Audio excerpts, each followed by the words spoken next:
Hello everyone, good morning students. How are you? I am Vivek Pandey, your SST teachers. Today I will discuss natural vegetation and wildlife. Students, आज हम लोग mountain forests के से discuss करना start करेंगे। इससे पहले हम लोगों ने जो दो वीडियो में अलग अलग टॉपिक पढ़े हैं, तो स्टूडेंट्स आज हम लोग डिस्कस करेंगे माउंटेन फॉरेस्ट, पर्वतीय वन। इससे पहले हम लोगों ने डेसिडुअस और एवरग्रीन फॉरेस्ट पढ़ लिया था। In regions with less than centimetre 70 in this area जो प्रेसिपिटेशन है पर्वतीय क्षेत्रों में, जो तापमान की कमी तथा ऊंचाई के साथ साथ प्राकृतिक वनस्पतियां हैं उनमें जो डिफरेंस दिखाई देता है, उसमें वनस्पति में जिस प्रकार का अंतर हम उष्णकटिबंधीय प्रदेशों में अगर हम टुंड्रा की ओर देखें तो उसी प्रकार का अंतर पर्वतीय भागों में भी है। यहाँ पे 1000 से 2000 मीटर तक की ऊंचाई वाले आर्द्रशीतोष्ण कटिबंधीय वन पाए जाते हैं।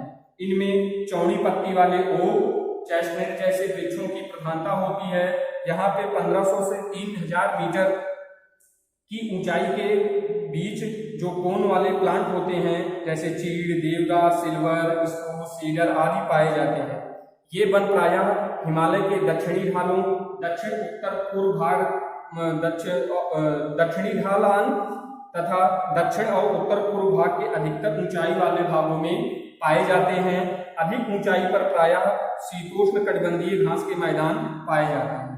प्रायः 36 मीटर से अधिक ऊंचाई पर शीतोष्ण कटिबंधीय वनों तथा घास के मैदानों का जो स्थान है वो अल्पाइन वनस्पतियां ले लेती हैं।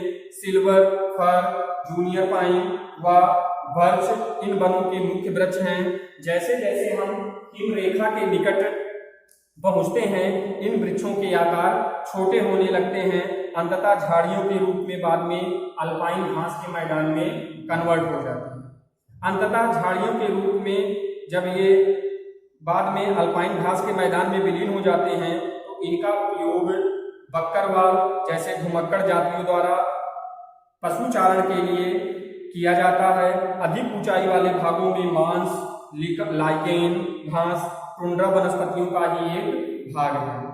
इन वनों में प्रायः कश्मीरी महामृग, चितरा हिरण, जंगली भेड़, खरगोश, तिब्बती बारहसिंघा, लाल पांडा, घने बालों वाला भेड़ तथा बकरियां पाई जाती हैं।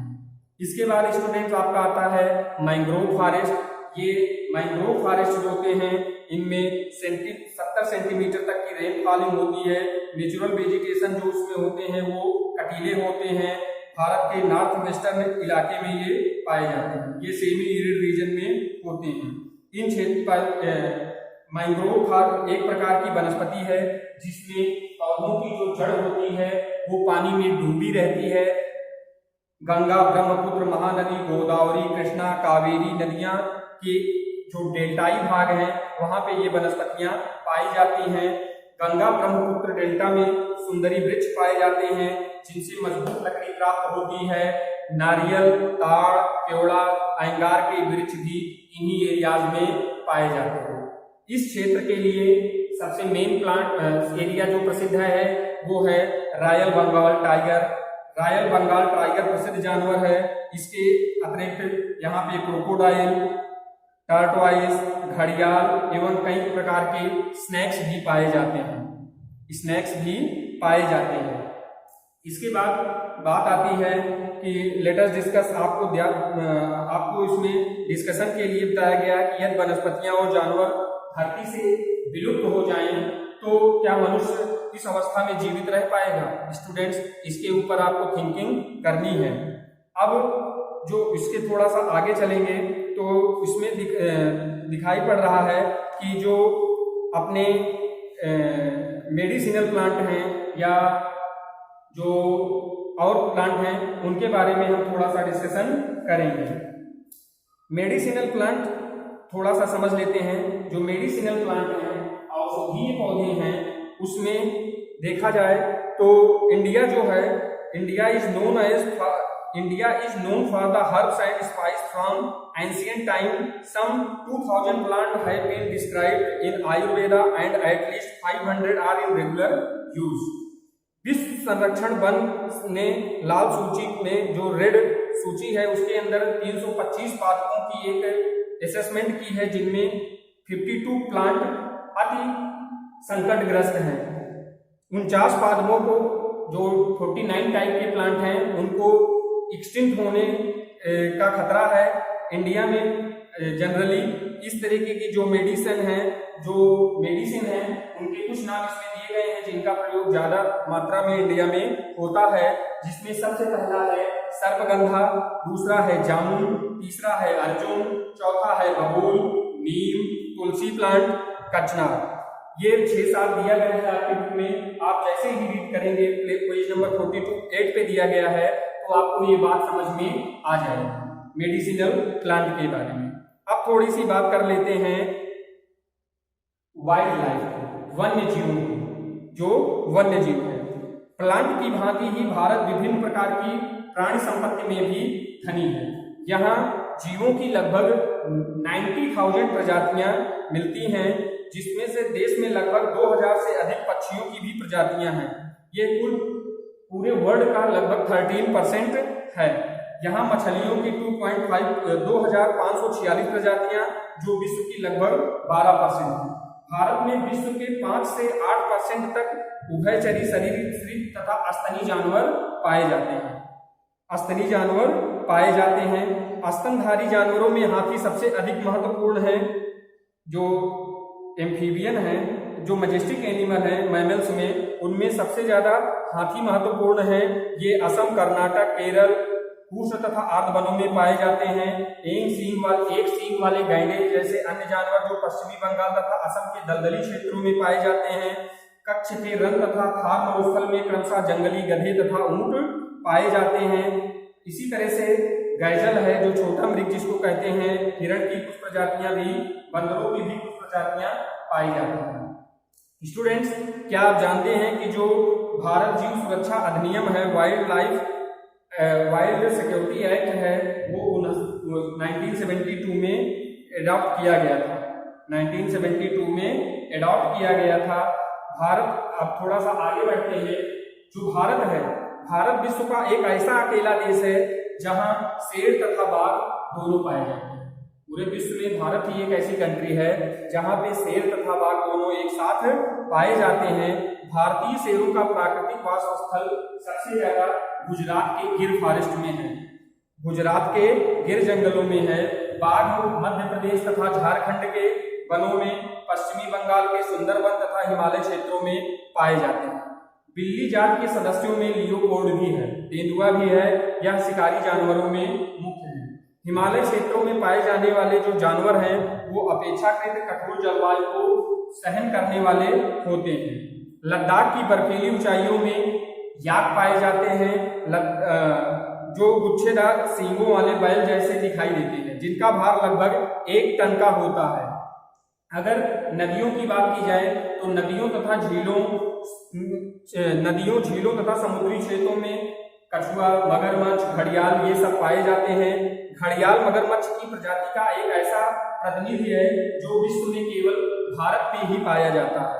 भारत में अनेक रंग बिरंगी पक्षी भी पाए जाते हैं, जिसमें पिकाक, बतख, तोता, मैना, सारस, कबूतर ये सब पक्षियां पाए जाते हैं। हमारी अपनी फसलें जैव विविधता पर्यावरण से चुनी है, यानी खाने योग्य पौधे के नीचे हैं। हमने बहुत से औषधि पादपों का प्रयोग कर उनका चुनाव किया है। दूध देने वाले पशु की प्रकृति द्वारा बहुत सारे जानवरों से चुने गए जानवरों हमें बोझा ढोने, कृषि कार्य तथा यातायात के साधन में भी मदद करते हैं। जो हमारे यहाँ इकोसिस्टम है उसके डिसबैलेंस का जो मेन कारण है वो है ह्यूमन बीइंग की ग्रीड। वो अपने कमर्शियल प्रॉफिट के लिए रासायनिक और औद्योगिक अपशिष्ट तथा कृषि तथा निवास के वनों की अंधाधुंध कटाई कर रहा है, जिससे पारिस्थितिक असंतुलन बन गया है। अपने देश की पादप और जीव संपत्ति की सुरक्षा के लिए सरकार ने बहुत सारे इनिशिएटिव लिए हैं, जिसमें है first 14 biosphere reserve have been set up in the country to protect flora and fauna. 4 out of these the Sundarban in the West Bengal, Nanda Devi in Uttarakhand, Gulf of Mannar in Tamil Nadu, and the Nilgiri, Kerala, Karnataka, and Tamil Nadu have been included the World Network of Biosphere Reserve. Page number 51 पे 14 bio reserve का नाम दिया गया है, जिसमें आप देखेंगे तो आपको सारी चीजें मिल जाएंगी. दूसरा है कि जो 1992 में सरकार द्वारा financial and technical assistance is provided to many botanical gardens by the government since 1992. Third है बाघों के संरक्षण के लिए project rhino, project great Indian bustard and many other eco development project have been introduce. Fourth initiative लिया गया कि भारत में 89 नेशनल पार्क, 490 वन्य प्राणी अभयारण्य और कई जूस की स्थापना की गई. ऑल ऑफ अस, हम सभी को अपनी अतिजीवता के लिए पारिस्थितिकी तंत्र के महत्व को समझना पड़ेगा. तब तक ये संभव है जब तक प्राकृतिक पर्यावरण का अंध विनाश तत्काल समाप्त न कर दिया जाए, नहीं तो हम लोग अनिश्चितता के दौर में हो जाएंगे, फिर हमारा जीवन भी संभव नहीं होगा. कुछ माइग्रेंट बर्ड्स की बात की गई है इसमें. भारत में कुछ जो दलदली भाग हैं वहां पे प्रवासी पक्षियों के लिए प्रसिद्ध हैं. विंटर के सीजन में साइबेरियन बर्ड्स आते हैं. जिस स्थान पर मरुभूमि समुद्र में मिलती है वहां पे लाल सुंदर कलंगी वाली फ्लैमिंगोए हजारों की संख्या में आती हैं. खारे कीचड़ में घेर बनाकर उसमें घोंसले बनाती हैं, बच्चों को पालती हैं. देशों में अनेक दर्शनीय दृश्य हैं, में से एक ये भी है. क्या हम किसी भी कीमत पे इन धरोहरों को सुरक्षित कर सकते हैं? तो सबसे मेन कारण है कि हमें प्लांटेशन करना होगा, हमें अपने जंगलों के विनाश को रोकना होगा. जो हमारा बायोम सिस्टम है, जो हमारा इकोसिस्टम है, उसको हमें मेंटेन करना होगा.